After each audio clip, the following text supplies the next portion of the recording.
911, where's your emergency? Hello? Hello?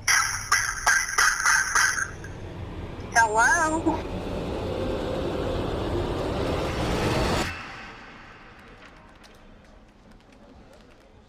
I'll go for months, even years, and not hear anything about Lorenzen Wright, and then all of a sudden it's back front and center, and we're thinking about it and talking about it again.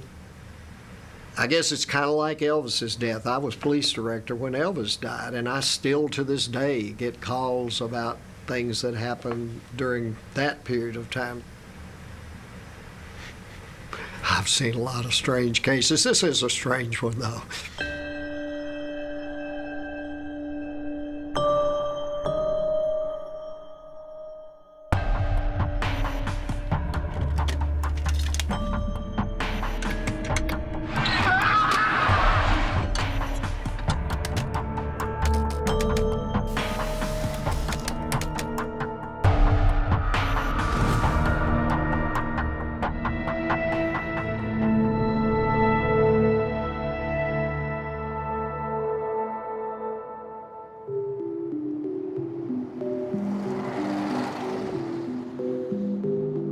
Growing up in Memphis, Tennessee, Lorenzen Wright was the embodiment of a hometown hero. A local high school basketball star, he chose to play college ball for the hometown Tigers at the University of Memphis, where he propelled himself into the NBA. The Los Angeles Clippers select Lorenzen Wright from the University of Memphis. No one says that this guy doesn't give it to you night in and night out. Lorenzen takes it all the way, counted on a foul. The hometown kid made it big. In turn, he became a local celebrity. Hello, I'm Lorenzen Wright of the Memphis Grizzlies, and I'm going to show you how I'm living here in Memphis, Tennessee. He also became a pillar for the community, volunteering his time and wealth to the city that helped raise him. Memphis loved him. He returned the embrace. First thing they would say how good of a person he was. It was more about that than it was about him being a ball player. He was always giving back, and he was very good with children. In 2009, after playing 14 seasons and earning more than $55 million in contracts, Wright's NBA career was over. But he was anxious to continue playing overseas, mostly in order to support his 6 kids. Wonderful father, and as a son, you couldn't ask for more. You know, you just don't find people like him every day.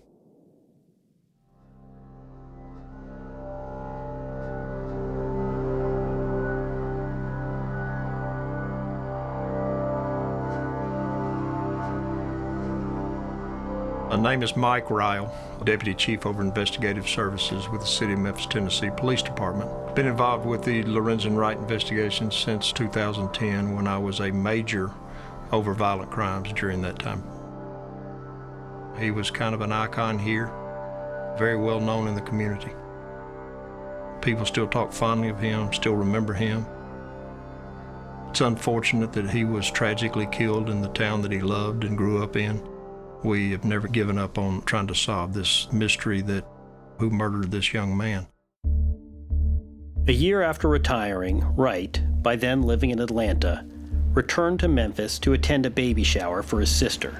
He spent the day catching up with friends and was last seen that night at his ex-wife's house, where he left before midnight. And then mysteriously, contact was lost. His mom called me, and she was like, "Hey, Dennis, I can't find Ren." And I'm like, "What do you mean you can't find him?"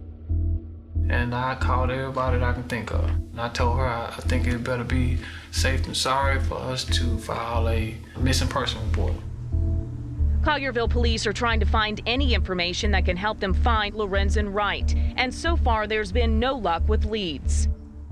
A year before that, he had kind of disappeared. He went to Europe. When he got back, I said, "Where you been, man?" He said, "I just got away for a while."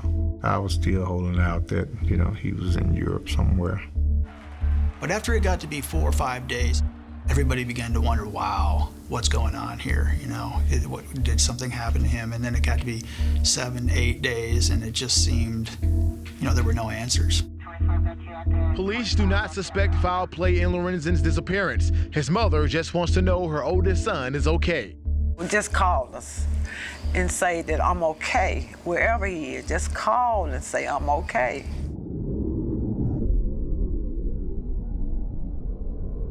Sources tell Fox 13 that the body found in the wooded area off Hacks Cross in Winchester is Lorenzen Wright.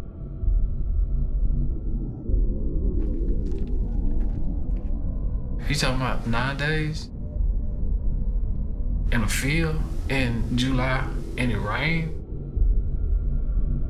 You know what that does to a body? By the time police found him, his 6'11" body decomposed to weigh only 57 pounds. He'd been shot at least 5 times.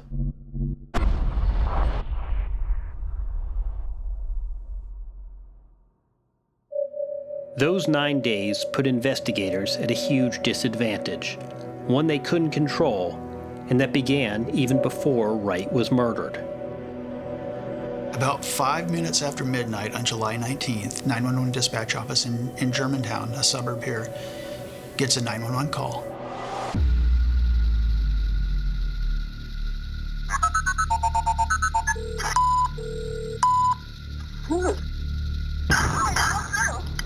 Georgetown 911, where's your emergency?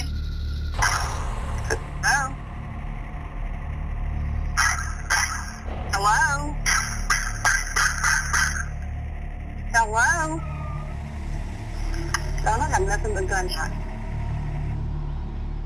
This is one of the problems that the case had from the very beginning, because that night, that call was not tracked the way that it should have been.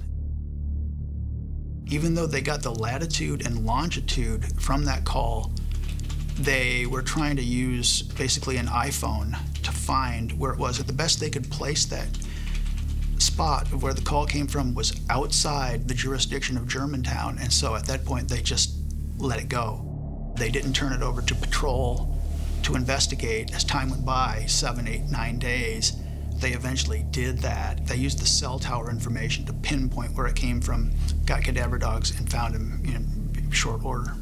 And that's why he was not found for 9 days.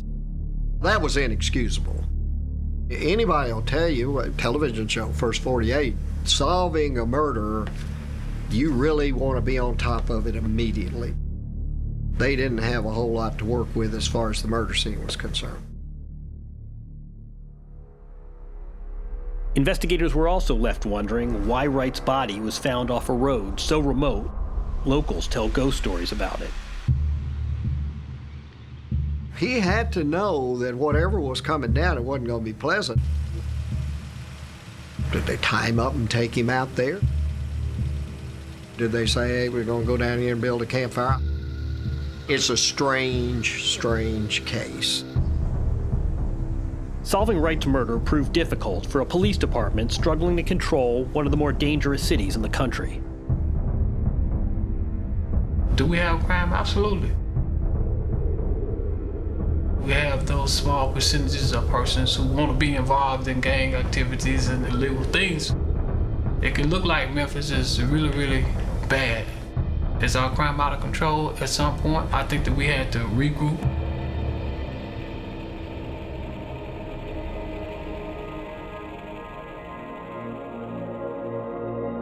It's rough for a parent to have a kid leave this earth before them.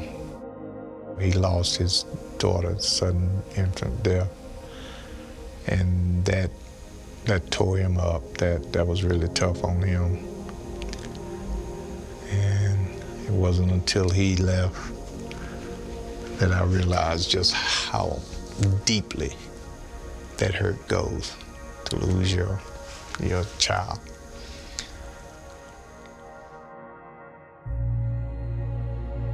With little forensic evidence and no official suspects, police have been desperate for leads. Even with a $21,000 reward for tips, Crime Stoppers has received few calls. Got a total of 48 tips, 28 were something that was worth looking at. None of those panned out, certainly not arrest or the issuance of an arrest warrant. I mean, it's pretty cold here in Memphis. I can tell you that. Everybody's lips tight. Lips tight because they don't know. Lips tight because they're scared. Lips tight because they know better. Until somebody actually start sharing information and talking, and I'm not talking about this information about, I think, their theories. And I'm not talking about hypotheses. I'm talking about facts. His murder was a message. Don't do this or this will happen to you. There were 2 to 3 men who were unknown to her who came with guns. Drug dealer connected to the Mexican cartels. We're talking about millions of dollars. I told her to call the police. All I wanted her to do was tell the police what she told me. Usually what's done in the dark come to the light.